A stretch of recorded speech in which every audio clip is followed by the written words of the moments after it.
The fire chief says the similarities and the proximity between these 8 fires is what makes him believe they may be connected, and he's concerned there could be more set. It's hard to imagine that this was once a 2-bedroom bungalow. It's pretty devastating. Linda Fazio was vacationing in Mexico when she found out there'd been a fire on her rental property, and she immediately thought the worst.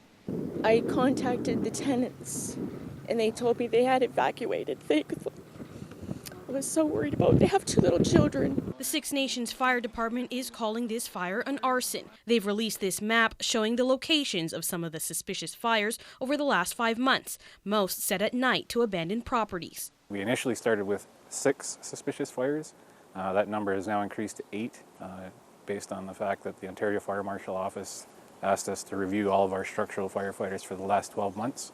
Six Nations Fire Department typically deals with about 2 fire calls a month. With only 17 volunteer firefighters, this string of arson has stretched their already limited resources.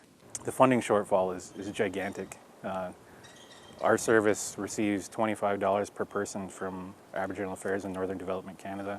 The average off-reserve service receives $50 to $150 per person. And that means little is left over for a large investigation like this one. It's unsettling news for Fazio, who's left to pick up the pieces of her destroyed property. Until we find out what's going on with this, I'm really scared to rebuild or anything in case it happens again.